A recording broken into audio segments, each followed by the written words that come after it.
So a few months ago, I made a video where I had mentioned that I was getting off social media, right? I was done with Instagram. I was done with YouTube shorts, all the scrolling. And I've come to realize that that was a bit short-sighted. And I feel like a lot of people, especially in the kind of like red pill community where they're like, you have to cut out everything, be a monk, and don't ever waste any time, be productive all the time. And I think this is obviously too much. And I was thinking about it, and social media really is not the problem. It's not that bad, really. It's just the way that you use it and the extent that you are scrolling or you're wasting time. And the way that I thought about it was that I really use social media in two ways. The first way is whenever I'm eating a meal, when you just got your bowl of cereal, you're just trying to get some food in, you don't really care what you're gonna watch. That's, I think, a perfectly reasonable time to just kind of watch some dumb, mindless content. And I mean, I don't know about you guys, but whenever I'm chewing, I can't hear a damn thing. It is so loud. So I can't really pay attention to anything like super educational, like, oh yeah, let me queue up some, geopolitical video essays. Like, I'm not going to do that. I'm going to put on some, gaming content or something. And I think that's perfectly fine. But for the majority of the day, when I'm not eating, when I'm actually trying to use YouTube in a productive way, I really only look at it from like, what can I look up in the search bar right now that will benefit me somehow? What information can I gain that will either inspire me or teach me a new skill or something? I'll give you an example. So a few weeks back, I made a video, I think called We're All the Same. And it was kind of about like historical examples of people, how we're all kind of the same throughout history.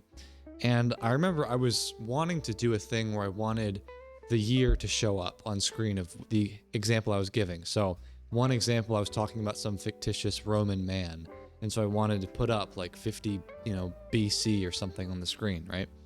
But I wanted it to be kind of like a slot machine almost, where it kind of like whizzes by and then it lands on the year. So you see like, 49, 50, 51, 52, and then it lands on the number, right? And it comes to like a slow halt. And so I realized like this is incredibly niche, what I'm trying to do here. I don't even know what I would search in the search bar of like number scrolling text tutorial. I don't even know what you would call that, but I could envision it in my mind. And eventually I found a video that was exactly what I was looking for. It was like some sort of money counting thing where it would start at 0 and then go up to 1 million or something, and the number would grow, and it basically was what I wanted. But I was thinking like, that is such a incredibly specific thing that I was trying to do there. But because I had social media, because I had YouTube to guide me towards that, it was actually pretty helpful. So I think when you have a problem or something that you're trying to solve, it's best to really narrow down your scope and say, am I actually going to actively, intentionally use YouTube today or TikTok or whatever it is, right?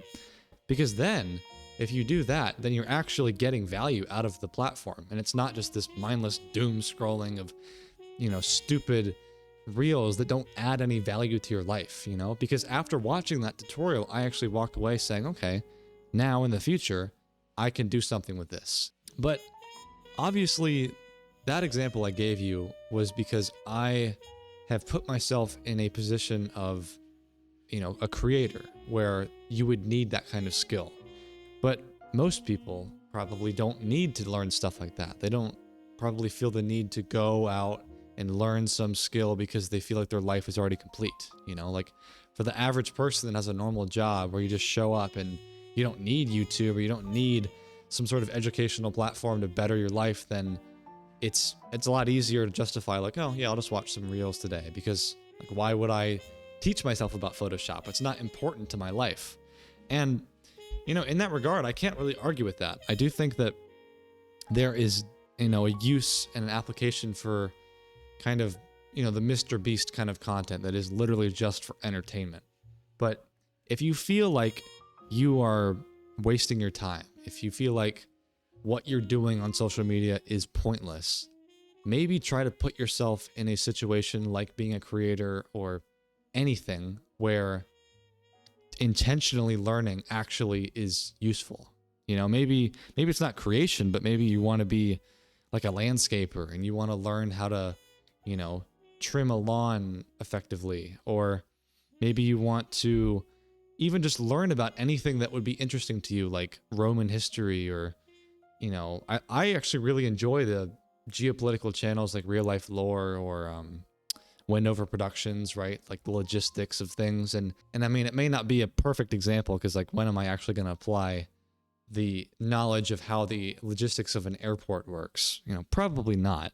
But I just feel like that is why a lot of people feel so unhappy with social media, and they feel like it's wasting their life away, because they are consuming so much content that they just forget that didn't actually do anything for them. And I just think you would benefit from being a little bit more mindful of how you're actually using it, because it's really not the enemy.